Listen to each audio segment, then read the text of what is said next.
What's going on, everybody? Today in this video I will be installing my new B&M short shifter in my C5 Corvette. I have plenty of videos where I took off the armrest and the radio bezel, so I'm not going to do it in this video. It's basically 4 10mm bolts and 3 T15 torque screws. After that, you're going to have to take off this little heat shield or insulation. It has 4 10mm bolts on it. And then the shifter itself has 4 10mm bolts on it as well. Put your old shifter to the side for later. We're going to use that little black piece off the bottom. There's 3 T40 torque screws holding in this lower shifter part right here.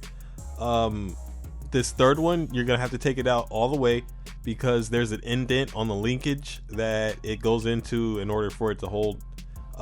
So once you remove that, you can slide that all the way out. Be careful, the link will drop, it'll make a thud. I believe this little black piece is for vibration isolation. There's spiders in mine, I don't know if there will be in yours. Here's the new B&M. Part number is 45044 for a C5 and C6. The C6, I believe the installation, you have to take out the screw in the black piece and drop it down and then reinsert it, or use another screw that's in this hardware pack right here. I didn't try to do that for the C5 because it didn't say it in the instructions. I should have tried it though. You want to get like a flathead or something and get those bushings out of there, and then insert the new plastic ones on the bottom side of that, and then reinsert it into the linkage. You got to be really careful because the trans tunnel in these doesn't go all the way through. There's a plate and you will have to fish out anything that you drop. You're gonna have to use 2 washers on the top side and then insert that to the linkage. You want to get this little L-shaped thing off the front of your old shifter and drop it in this hole. It's gonna help you align your shift box, so you put that in there, move it around until it can put or go all the way into the linkage, and then you tighten up the torque screws, the T40s, to 22 foot-pounds. And then you want to make sure that you remove that because you will not be able to shift your car into gear if that is still in there. The instructions call for a thread locker, but I did not apply any. Once you're done with that, you have to get your old shifter and get this little black plastic piece that's on the ball. You have to get it off and put it on your new shifter. It's pretty hard to get off, but it's really easy to snap onto the new one. Now it's time to put the bolts through the shifter. You want to get the bolt, put a gold washer on it and slide it on in. Then you're going to get the little white gasket that comes with the kit and put it on there and drop it into the shifter. Screw those in. They are 11mm.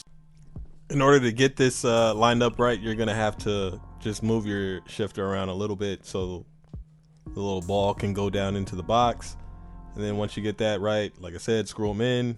I'm not sure what the torque specs are on this. This little insulation or piece won't fit because the new shifter is too tall.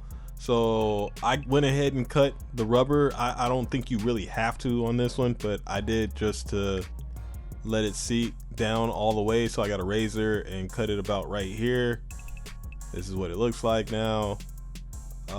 It does let a little bit more noise through because that is keeping some noise from coming into the car.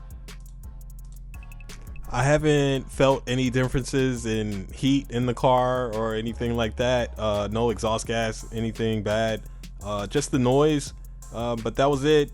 Button everything back up, put the shift knob back on, and this is a Hirsch knob on a B&M, so this is the final look. This is me shifting before. I had just greased the stock shifter, so it was like really easy. That's why I was doing it with one finger, just to show how easy it was. That's gone. The B&M takes a lot more effort. The throws are 33% less according to B&M. It's notchy, but it's a short shifter. They all, require more effort. So that's it. Thank you guys for watching. Don't forget to comment, like, subscribe. See ya.